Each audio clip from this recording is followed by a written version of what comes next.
পেহেলগাম হামলার ঘটনার পর কোনো ধরনের প্রমাণ ছাড়াই পাকিস্তানকে দোষারোপ করায় ভারতীয় আর্মিকে অর্থবহ বললেন সাবেক পাকিস্তান অধিনায়ক শহীদ আফ্রিদি। কাশ্মীরের প্রাণহানিতে গভীর শোক প্রকাশ করেন তিনি।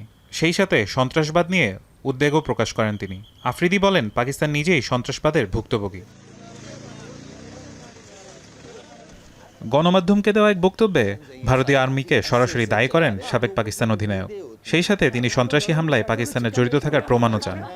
ये तो नहीं कि जब कोई पटाखा फट जाए वहां पे तो फिर उसके बाद फिर हर चीज ही बंद कर दो, तो नहरें भी बंद कर दो, ये भी बंद कर दो।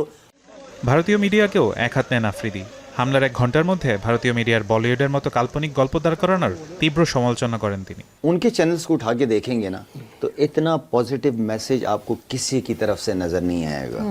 ये बहुत बड़ा फर्क है मीडिया का। हम हमेशा आपके लोगों के साथ हैं, हम चलना चाहते हैं, खेलना चाहते हैं, आगे बढ़ना चाहते हैं, लेकिन उनकी तरफ से, उनकी मीडिया की तरफ से जो है ना ये चीज़ नजर नहीं आती। সম্প্রতি সাবেক ভারতীয় অধিনায়ক সৌরভ গাঙ্গুলি পাকিস্তানের সঙ্গে সব ধরনের ক্রিকেটীয় সম্পর্ক ছিন্ন করার আহ্বান জানান। নাম উল্লেখ না করলেও ভারতীয় ক্রিকেটারদের পাল্টা জবাব দিয়েছেন পাকিস্তানি তারকা। एपिसोड अभी हुआ है और आपने डायरेक्ट पाकिस्तान का नाम ले लिया, तो एटलीस्ट आपको सबूतों के साथ आए, दुनिया को बताया। শহীদ আফ্রিদি মনে করেন পাকিস্তান ও ভারতের মধ্যে কূটনৈতিক সংলাপই সব সমস্যার একমাত্র সমাধান হতে পারে। যুদ্ধ বা সংঘাতে কিছু অর্জন করা সম্ভব নয়। খেলাধুলা, বিশেষ করে ক্রিকেটকে রাজনৈতিক স্বার্থের বলি করা উচিত নয় বলেও মনে করেন তিনি। কাশ্মীরের পেহেলগাম এলাকায় সম্প্রতি হামলায় ২৬ জন ভারতীয় পর্যটক নিহত হয়েছেন। এর জেরে ভারত পাকিস্তান সম্পর্কের টানাপোড়েনও আরও তীব্র হয়েছে।